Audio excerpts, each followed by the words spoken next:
retour sur le plateau de TV Finance et avant de retrouver Bernard Praz-Desclaux pour le CAC 40, on va faire un point sur l'inflation au Royaume-Uni puisque le chiffre vient de tomber et il s'agit d'un fort ralentissement de l'inflation pour le mois d'avril. Sachez qu'elle est tombée à plus 2,3% sur un an. Il s'agit d'un plus bas depuis juillet 2021. Voilà qui ne manquera pas d'intéresser Bernard Praz-Desclaux. Bonjour Bernard.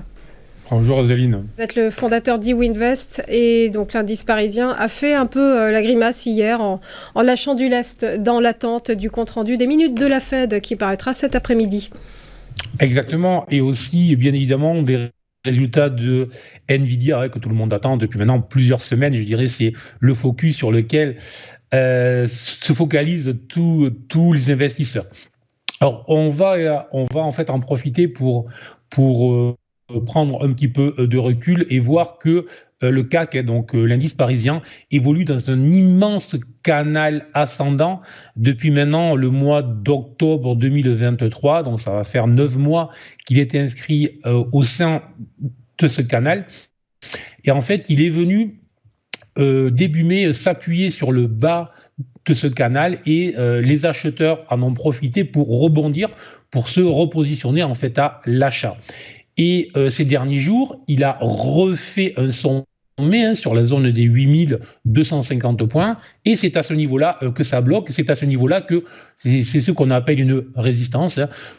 Donc les marchés, les investisseurs sont en train d'attendre, de douter, d'hésiter sur cette zone-là. Donc là, les enjeux en fait sont clairs. C'est que si jamais cette zone des 8250 venait à céder dans les prochains jours, sans que justement l'oblique ascendante qui a supporté les cours début mai pour la troisième fois depuis octobre 2023, donc sans que cette zone-là cède, cette oblique haussière cède, à ce moment-là, ça ouvrirait un nouveau potentiel haussier avec un premier objectif probable sur les 8375 points, donc un objectif qui pourrait être atteint assez rapidement. Et puis ensuite, why not, je dirais, pourquoi pas des objectifs beaucoup plus hauts en direction des 8600, 8650 points à un horizon de plusieurs mois. Donc ça, c'est pour la bonne nouvelle si jamais la résistance des 8250 points devait céder. Mais attention, tant que ça tient, et effectivement, on voit bien qu'il y a quand même beaucoup de doutes. On est dans un environnement où, je dirais, les investisseurs doutent sur la pérennité de la hausse, mais en même temps, on voit bien que le marché achète toutes les nouvelles, même les mauvaises nouvelles souvent sont achetées. Donc, on n'est pas encore dans un marché qui est euphorique, donc qui est risqué, mais on est proche d'eux, je dirais, donc méfiance quand même. Et la méfiance, c'est quoi pour moi? C'est que tant que cette zone-là tient, tant que le CAC ne franchit pas durablement les 8250 points, voire même pour être plus clair, il faudrait qu'il les franchisse puis qu'ils viennent s'appuyer dessus pour les valider. On l'a vu par exemple avec le Nasdaq qui lui a franchi sa résistance, est venu s'appuyer et est en train de rebondir. Donc là, les choses sont claires avec le Nasdaq. Sur le CAC, pour le moment, on est dans l'hésitation. Et tant qu'on reste sous ce niveau-là, il faut plutôt se méfier. Donc l'idée, si l'on est investisseur, c'est de protéger les positions qui sont ouvertes.